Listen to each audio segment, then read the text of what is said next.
On est réunis, comme je disais tantôt, pour une activité spéciale pour célébrer la naissance de Jésus. Mais aujourd'hui, comme on le sait, là, tout ce qui se passe, là, le monde, la fête de Noël a perdu son sens. Il y a un Père Noël qui est arrivé dans le décor, puis là, c'est les échanges de cadeaux, les endettements, c'est la carte de crédit, ça fait partie de Noël d'aujourd'hui. Les décorations, toutes sortes de bébelles, des lumières, c'est ça qui est rendu la fête de Noël aujourd'hui. Elle a perdu son sens. Le sapin, puis avec tout le petit village en dessous, puis la crèche dans le milieu, avec les petits bonhommes qui sont là dans la crèche. Puis tout cela, c'est pour nous dire comment est-ce que tout est en train de dévier. Il n'y a plus rien qui est pareil. Mais comme je vous l'ai dit au début de la réunion, Noël veut dire naissance. Ce mot-là veut dire naissance. Ça vient du latin, là, ça veut dire naissance. Puis c'est pas la naissance de n'importe qui. Aujourd'hui, le monde, quand il regarde dans la crèche, tu parles de Jésus. Ah, le petit Jésus dans la crèche. Tout le monde se rappelle du petit Jésus. C'est quasiment la seule chose qui lui reste dans leur pensée quand tu parles de Jésus. Le petit Jésus dans la crèche. Un petit bébé qui est là, mais il ne sait pas plus qu'est-ce qu'il est venu faire ou connaître son histoire ou connaître même qui il est. Aujourd'hui, on va regarder ensemble des passages dans les Saintes Écritures pour nous dire qui était le petit Jésus dans la crèche. C'est vrai que Jésus a déjà été petit. Ça a déjà été un petit Jésus. Il est venu au monde comme nous, on est venu au monde. Mais il n'est pas resté petit. Il a grandi. Jésus, il est beaucoup plus que le petit Jésus dans la crèche. Puis c'est ça que je veux, avec les versets qu'on va regarder ensemble, qu'on veut ouvrir notre esprit, qu'on ne pense pas « Ah, c'est le petit Jésus ». Ça n'a pas rapport avec le petit Jésus. Jésus, vous allez voir à la fin de la réunion, vous allez dire c'est le grand Jésus. Amen. Pour comprendre vraiment qui est Jésus, on doit connaître ce qu'il était avant sa naissance. Nous, si on pose la question ce qu'on était avant de venir au monde, on n'existait pas. Notre existence a commencé le jour qu'on est venu au monde. Oui, on avait une chance de vivre ou de ne pas vivre, mais nos parents, ils ont fait pour qu'on soit là, puis on est arrivé subitement, puis notre vie commence là. Mais Jésus, ça n'a pas commencé de même. Jésus, selon les passages qu'on va regarder, il y avait une origine, puis même, c'est pas une origine, c'est qu'il existait de toute éternité avant même de venir, puis il y avait déjà toute une histoire à son actif avant de venir au monde en le petit Jésus, comme qu'on appelle aujourd'hui. On va regarder ensemble des passages qui nous parlent de Jésus avant qu'il vienne sur terre pour nous sauver. Tout le monde la connaît, l'histoire de Jésus, de la naissance de Jésus, on la lit souvent, mais je vais quand même la relire juste pour nous mettre dans le contexte, dans Luc au chapitre 2, au verset 6. Pendant qu'il était là, le temps où Marie devait accoucher arriva. Et elle enfanta son premier-né. Elle l'emmaillota et le coucha dans une crèche parce qu'il n'y avait pas de place pour eux dans l'hôtellerie. Ils s'en allaient pour aller pour un recensement. Il n'y avait pas de place dans l'hôtel pour qu'ils puissent héberger. Puis elle devait accoucher. Elle était sur le bord d'accoucher. Puis là, il n'y avait pas de place pour eux dans l'hôtel. Fait que là, elle est allée. Puis il y avait une crèche en dehors de la ville. Mais ils disent une crèche, c'est une mangeoire. Il y avait dans cette même contrée des bergers qui passaient dans les champs les veilles de la nuit pour garder leurs troupeaux. Et voici un ange du Seigneur leur apparut, puis la gloire du Seigneur resplendit autour d'eux, puis ils furent saisis d'une grande frayeur. Là, on voit que dans cette histoire-là, qu'il y a des anges qui faisaient paître un troupeau de moutons, puis il y a un ange qui est apparu, puis il a commencé à leur parler. Le moment même que Marie venait d'accoucher. Il dit, ne craignez point car je vous annonce une bonne nouvelle qui sera pour tout le peuple le sujet d'une grande joie. C'est qu'aujourd'hui, dans la ville de David, il vous est né un sauveur qui est le Christ, le Seigneur. Et voici à quel signe vous le reconnaîtrez, vous trouverez un enfant emmailloté et couché dans une crèche. Puis le mot crèche, là, c'est mangeoire. C'est une mangeoire pour les animaux. Marie n'avait pas de place pour pouvoir accoucher, puis la seule place qu'elle a trouvée, c'est accoucher dans la paille de la mangeoire. Puis là, elle a emmailloté Jésus. Tout ça, l'histoire semble nous dire, oui, c'est vrai qu'il y a eu un petit Jésus à un moment donné. Il est venu au monde, puis il était petit, il était emmailloté, mais c'était pas n'importe qui. L'ange a averti qui était ce Jésus-là. Il dit, il vous est né, ça on voit ça au verset 11, il vous est né un sauveur qui est le Christ, le Seigneur. Là, on parle d'un sauveur, le Christ, le Seigneur. Le Seigneur de quoi? Ce n'est pas le Seigneur de ce territoire-là, c'est le Seigneur de la vie. Le Seigneur créateur de toutes choses. On va le voir dans d'autres versets. On va regarder dans la parole de Dieu d'où vient Jésus. La Bible dit qu'avant sa venue sur terre, Jésus existait en forme de Dieu. Dans Philippiens 2, le verset 6, ça nous parle de Jésus. Ça nous dit, en parlant de Jésus, il existant en forme de Dieu, il n'a point regardé comme une proie arrachée d'être égal avec Dieu, mais il s'est dépouillé lui-même en prenant une forme de serviteur, en devenant semblable aux hommes. On voit là-dedans un peu plus dans ce verset-là, qu'est-ce qui est Jésus? Oui, il est venu semblable aux hommes. Oui, il est un bébé pour un temps, mais il a grandi, comme je disais tantôt. Mais c'était pas n'importe qui. Il existait en forme de Dieu. Qu'avant de venir ici, en forme humaine, Jésus était Dieu. Le Créateur, on va voir ça dans d'autres versets. Il était auprès de Dieu le Père, dans la gloire, avec son Père. Dans Jean 17, le verset 5, ça nous dit, c'est Jésus qui est en train de parler à son Père en prière. Il dit, maintenant, toi, Père, glorifie-moi auprès de toi-même de la gloire que j'avais auprès de toi avant que le monde fût.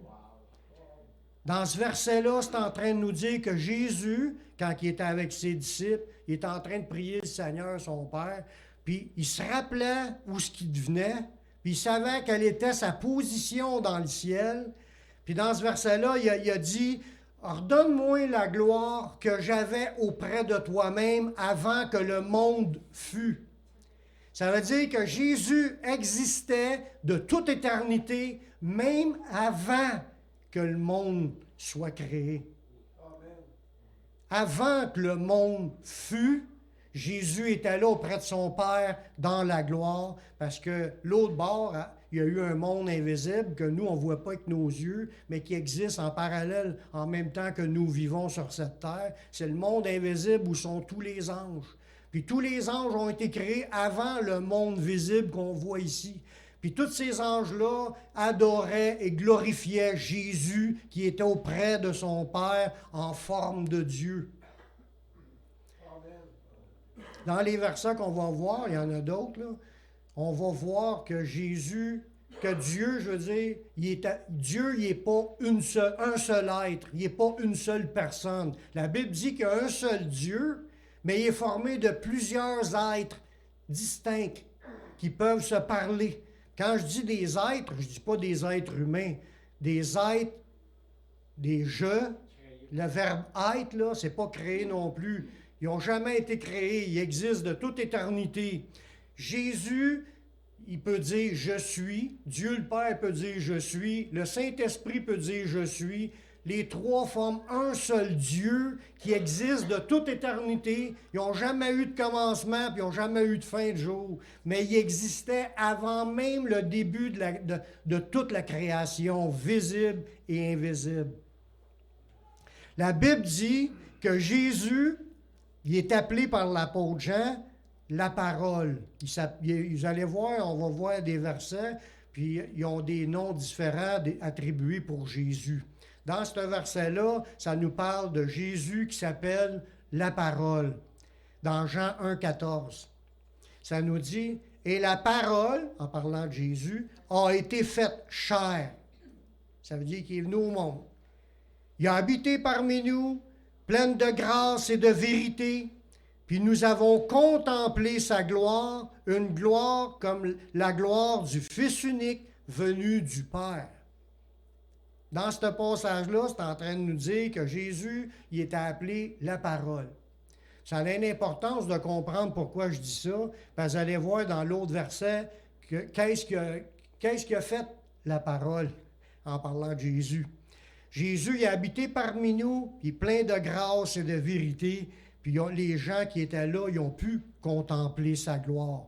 Comment? Mais Jésus, quand il parlait, les gens étaient tous, soit qui croyaient ou soit qui ne croyaient pas, mais ceux qui croyaient, ils étaient ébahis de l'entendre dans ce qu'il disait, puis ils étaient aussi étonnés de voir les miracles qui se produisaient par ses mains. Jésus a manifesté sa gloire, ça le dit comme il a changé l'eau en vin, ça dit, il manifesta sa gloire et ses disciples crurent en lui. Fait que les gens n'ont pas eu le choix, ceux qui croyaient, là, d'être de plus en plus étonnés puis de rendre la gloire à Jésus comme étant Dieu. Vous allez voir pourquoi il était appelé la parole par l'apôtre Jean. Dans ces versets-là, si on regarde dans Jean, ça c'est à Jean chapitre 1, verset 14, dans Jean chapitre 1, verset 1, ça nous dit, « Au commencement était la parole. » Oups, c'est à qui la parole? Mais on vient de voir que la parole avait été faite chair. C'est à Jésus qui s'est fait chair. Mais dans l'autre verset, ça dit, « Au commencement était la parole. » Et la parole était avec Dieu, puis la parole était Dieu. Wow! Wow! Wow! Elle est au commencement avec Dieu. Ça veut dire que Jésus, qui est surnommé la parole, existe ou existait, avant d'être venu en bébé, existait au commencement. Mais quand il y a eu ce commencement-là, on parle du commencement de la création. Parce qu'avant le commencement de la création, il était là. Vous allez voir pourquoi que je vous dis ça. Avant le commencement de la création, Jésus existait. Parce que l'autre verset après, c'est ça qui nous montre encore plus grand à nos yeux, comment est-ce que Jésus est grand. C'est plus depuis Jésus. Ça dit, toutes choses ont été faites par elle. Par la parole, par Jésus. Toutes choses ont été faites par elle. Rien de ce qui a été fait n'a été fait sans elle. Ça veut dire que ce que Jésus a fait, là, ce qu'on voit là, dans le monde visible, tout a été créé par Jésus, puis rien de ce qu'on voit qui a été fait sans Jésus.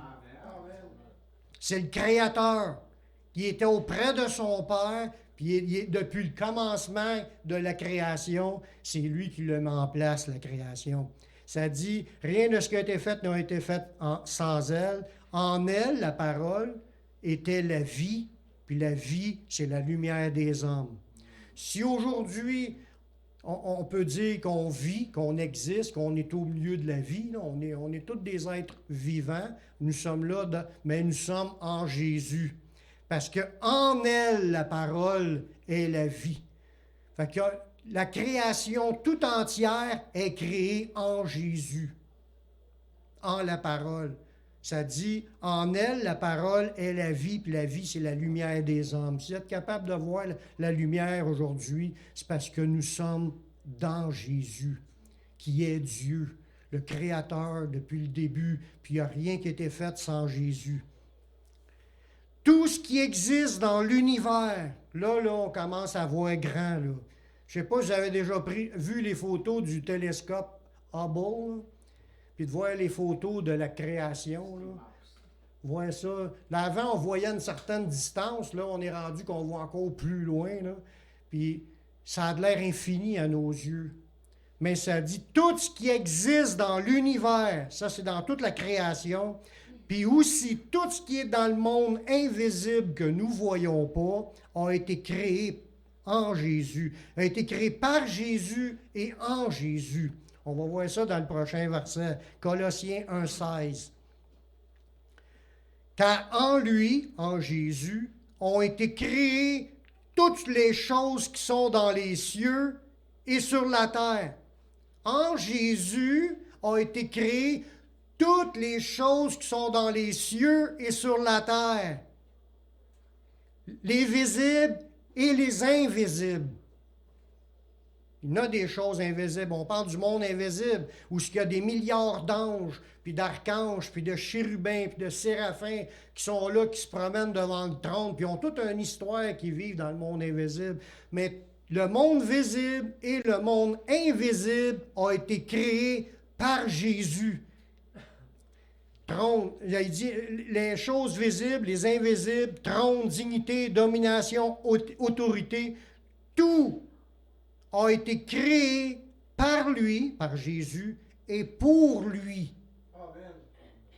Ça veut dire que s'il y a quelque chose qui existe présentement, on parle des animaux, des oiseaux, des poissons, de ce qui vit sous la terre, les humains, tout a été créé par lui, puis pour lui. Là, on parle de Jésus. Est-ce qu'on parle encore du petit Jésus dans la crèche? Dans la Bible, les prophéties, parce qu'il y a eu plusieurs prophéties qui ont été écrites dans l'Ancien Testament qui nous parlaient de la venue du Messie, la venue du Sauveur. Puis il y a eu des noms qui ont été donnés ou des choses qui ont été dites à propos de Jésus pour nous confirmer encore plus ce qu'on est en train de parler là. Alors, regardez bien une des prophéties que ça nous parle que Jésus a été appelé Dieu par son Père. Imaginez, regardez ça dans Hébreux chapitre 1, verset 8. Là, c'est Dieu qui parle. Mais il a dit au Fils, ton trône, ô Dieu, est éternel. Le sceptre de ton règne est un sceptre d'équité. Tu as aimé la justice, tu as haï l'iniquité. C'est pourquoi, ô Dieu, ton Dieu t'a oint d'une huile de joie au-dessus de tes égaux. Dans ce verset-là, ça veut dire que Dieu le Père appelle son Fils qu'il a créé par Marie. Ce n'est pas Marie qui est là à glorifier dans tout cela, pas du tout. C'est Dieu qui a mis Jésus au monde, qui a créé Jésus dans Marie. Là. Joseph n'a pas participé à cela. C'est le Saint-Esprit qui a touché Marie, tombe enceinte, puis cet enfant-là qui a été créé, c'est le Fils de Dieu. Puis ça nous dit qu'il était traité comme Dieu par Dieu le Père. Comme on le sait dans la Bible, ça nous dit dans d'autres passages, Dieu ne donne pas sa gloire à un autre. Dieu le Père reconnaît son Fils comme étant Dieu le Fils. Qu'on dit Fils de Dieu ou Dieu le Fils, ça veut dire qu'il est engendré par Dieu. Mais il est appelé Dieu, puisque ça dit, c'est pourquoi, ô Dieu, ton Dieu t'a oint d'une huile de joie au-dessus de tes égaux. Une autre prophétie qui a été vue par le prophète Daniel, comme quoi que Jésus avait été vu en vision par le prophète Daniel avant même sa venue sur terre. Dieu avait donné cette révélation au prophète Daniel. Puis il nous dit dans ce petit texte-là que ce qu'ils ont vu dans les temps Jésus, qui avait l'air d'une apparence humaine, ça nous dit qu'il est appelé à régner éternellement. Il va devenir le roi de la vie éternelle. Il va avoir un règne sans fin. Il va être le grand Jésus, celui qui est au-dessus de tous les autres. Alors, regardez dans Daniel 7, le verset 13. « Je regardais pendant mes visions nocturnes, et voici, il y avait sur les nuées des cieux, arriva quelqu'un de semblable à un fils de l'homme. » Là, on parle des nuées, c'est les nuages. Ils ont vu quelqu'un qui était semblable à un fils de l'homme. Il s'avança vers l'ancien des jours, qui est Dieu le Père, et l'on le fit approcher de lui. On lui donna la domination, la gloire et le règne de tous les peuples, les nations et les hommes de toute langue le servirent. Sa domination est une domination éternelle qui ne passera point, et son règne ne sera jamais détruit. On voit là-dedans que dans la vision, que le Fils, celui qui était semblable à un fils d'homme, il s'est approché devant Dieu le Père, puis il a reçu la domination, le règne, la gloire, puis il a reçu le nom qui est au-dessus de tous les noms, comme étant le boss de toute la création. Il n'y a pas un ange, il n'y a pas un archange, un chérubin ou un séraphin ou même un humain ou aucune créature plus haute que Jésus. Un jour, là, la Bible elle nous dit, là, il attend que ses ennemis deviennent son marchepied. Il y a un temps fixé où ce que Dieu va prendre son contrôle. Là, on n'est pas encore rendu là, ça s'en vient, là. Jésus, à la veille de revenir, la Bible, elle en parle, que du retour de Jésus, puis il va avoir un règne de paix sur la terre, puis après ça, il va avoir le règne éternel. Mais son règne ne passera point. Quand Jésus va débarquer, venant sur une nuée du ciel, sur un nuage, comme c'était dit dans cette vision-là, ça c'était avant que Jésus vienne au monde dans l'Ancien Testament, ça confirme les écrits du Nouveau Testament qui annoncent la venue de Jésus sur un nuage, puis qui va prendre le contrôle, puis il va avoir un règne éternel qui va lui revenir. Cet enfant qui était prophétisé, que on devait appeler le Dieu puissant et le Père éternel. Wow! Cet enfant-là, que tout le monde méprise, que tout le monde blasphème, tout le monde sac avec son nom aujourd'hui. Le nom Jésus-Christ, le monde utilise ça comme c'est un nom sale, puis comme pour dire des injures. On blasphème le nom de Dieu. Mais parce que ça nous le dit, on vient de le voir dans des passages, il est Dieu. Puis les gens méprisent Jésus, puis ils le voient encore comme le petit Jésus dans la crèche. Comme je l'ai dit, Jésus, il n'est plus dans la crèche, il était là peut-être une couple de jours. Là. Il a vécu, il a grandi, puis il est mort, il est ressuscité, puis il est dans le ciel. Puis quand il est ressuscité, ça dit tout pouvoir lui a été remis dans le ciel et sur la terre. Il a le contrôle absolu. Mais quand il est venu, là, il y a une prophétie dans Isaïe, au chapitre 9, au verset 5 ou 6, ça dépend quelle traduction qu'on utilise, ça nous dit « Un enfant nous est né, un fils nous est donné ». Là, ça parlait de Jésus, cette prophétie-là. « Et la domination reposera sur son épaule » à cet enfant-là. On l'appellera, cet enfant-là, admirable, conseiller, Dieu puissant, Père éternel et Prince de la paix. Encore des titres de révérence, puis pour rendre la gloire à ce grand Dieu, parce qu'on essaie de trouver des mots là, pour essayer de dire pour plus grand que grand, mais moi j'en connais pas dans mon vocabulaire. Mais on voit que c'est plus le petit Jésus. Dans une autre prophétie, ça nous disait qu'ils l'ont appelé Emmanuel. Dans Matthieu 1, 23. Ça, c'était une prophétie qui annonçait la venue du Messie. La Vierge sera enceinte, elle enfantera un fils, puis on lui donnera le nom d'Emmanuel, ce qui signifie Dieu avec nous. Amen. Alléluia. Mais comme on doit comprendre que Jésus n'est pas Dieu à cause de Joseph et de Marie. Jésus, il est né d'une naissance miraculeuse. C'est un miracle qui s'est produit pour que Jésus vienne au monde. On voit ça, cette histoire-là, dans Luc chapitre 1, verset 31. La venue de Jésus a été annoncée d'avance. Il y a un ange qui est apparu à Marie, puis il est apparu aussi à Joseph. Puis l'ange leur a dit, « Tu deviendras enceinte, tu enfanteras un fils, tu lui donneras le nom de Jésus. » Mais en réalité, son vrai nom, c'est Yeshua, son vrai nom. Jésus, c'est une traduction. Son nom dans sa langue, c'est Yeshua. Il sera, le petit Jésus, non, il sera grand. Il sera appelé le Fils du Très-Haut. Et le Seigneur Dieu lui donnera le trône de David, son père. Il régnera sur la maison de Jacob éternellement, et son règne n'aura point de fin. Là, Marie a dit, « Comment se fera-t-il, puis je connais point d'homme? » L'ange lui répondit, « Le Saint-Esprit viendra sur toi, puis la puissance du Très-Haut te couvrira de son ombre.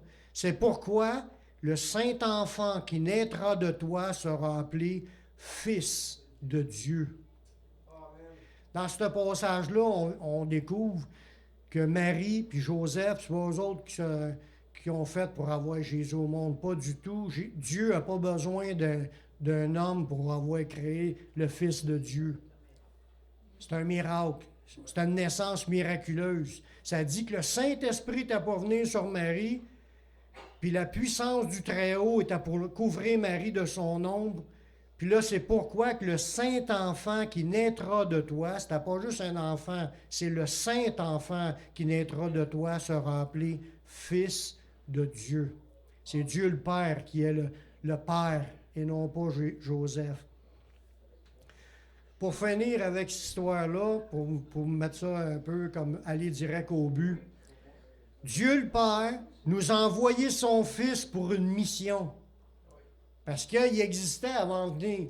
Donc, quand Jésus est venu, il est envoyé par le Père. Puis dans d'autres versets, ça dit même que Jésus est venu par lui-même. Il dit, je n'étais pas obligé de venir, je viens parce qu'il était écrit à propos de lui qu'il fallait qu'il vienne faire dans les prophéties, il fallait qu'il vienne faire ce qui avait été promis dans les promesses de l'Ancien Testament. Puis il est venu. Il est venu pour une mission, c'est afin qu'on soit sauvés. Dieu est venu en forme humaine dans le but de venir nous sauver. C'est ce qu'on voit dans Jean 3,16.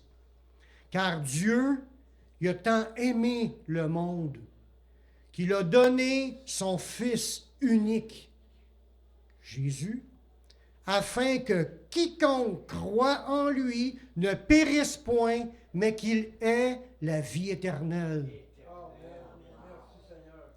C'est un don de Dieu. Dieu est descendu, puis est venu subir ce qu'il avait à être subi. Ça lui a coûté cher. La Bible a dit que c'est un homme de douleur, habitué à la souffrance. Il a souffert toute sa vie dans un corps comme nous. Il a été tenté dans toutes choses. Il n'a pas commis aucun péché. Puis c'est pour ça qu'en étant une personne parfaite, sans péché, il a pu payer la mort à cause qu'il payait notre mort à notre place. La Bible a dit que le salaire du péché, c'est la mort. Jésus est venu prendre nos péchés, il les a pris pour lui, sur lui, puis il est venu, il en est mort. Il ne devait pas mourir, lui, il n'a pas fait de péché, mais il est venu pour prendre les péchés de l'humanité puis de les expier. Il est venu mourir à notre place. Dieu est venu mourir pour nous, pour qu'on puisse être sauvés. Maintenant, il y a un appel qui est fait depuis ce temps-là. Les premiers apôtres qui suivaient Jésus ont répandu la bonne nouvelle. L'ange, qu'est-ce qu'il disait? « Je viens pour vous annoncer une bonne nouvelle. Il venait de naître le Sauveur, Christ le Seigneur. » Mais ce Sauveur-là est venu accomplir ce qu'il avait à faire. Puis la bonne nouvelle se répand que quiconque croit en Jésus, puis qui se repent, bien entendu, on se repent de nos péchés, ça veut dire qu'on veut changer de vie, puis on reconnaît que Jésus, c'est le Sauveur. On met notre foi en lui pour notre salut. On prend Jésus comme notre Sauveur personnel, mais si on a la foi pour cela, si on y croit, on peut être pardonné de nos péchés, puis avoir l'assurance qu'on s'en va dans la vie éternelle. Amen. Tous les croyants du monde savent maintenant que le salut il est en Jésus. Je ne parle pas des croyants en n'importe quoi. Je parle des croyants qui sont réellement sauvés. La Bible a dit dans 1 Jean 5,20, « Nous savons aussi que le Fils de Dieu est venu et qu'il nous a donné de l'intelligence pour connaître le véritable. Et nous sommes dans le véritable, en son Fils Jésus-Christ. C'est lui qui est le Dieu véritable et la vie éternelle. » Ça veut dire que si on est conscient présentement que Jésus, c'est pas le petit Jésus. C'est le grand Jésus. C'est Dieu qui existait avant la création, puis c'est lui qui a tout créé, puis tout est créé en lui, puis pour lui. Que si vous voulez lui appartenir, que vous voulez dire, moi, là, j'ai toute ma vie fait ma vie à ma manière, maintenant je reconnais que Jésus, c'est le Sauveur, c'est le Seigneur, c'est Dieu, je veux le respecter, puis je veux vivre pour lui. Il a donné sa vie pour moi, maintenant je donne ma vie pour le suivre, puis le servir, pour être à sa suite. Si vous voulez être comme cela, je vais faire une prière avec vous pour vous donner l'occasion d'accepter Jésus dans votre vie pour que vous puissiez être pardonné de vos péchés, puis commencer une nouvelle vie avec lui. Parce que la Bible elle dit, si on confesse de notre bouche le Seigneur Jésus, puis si on le croit dans notre cœur, que Dieu l'a ressuscité des morts, ben nous serons sauvés.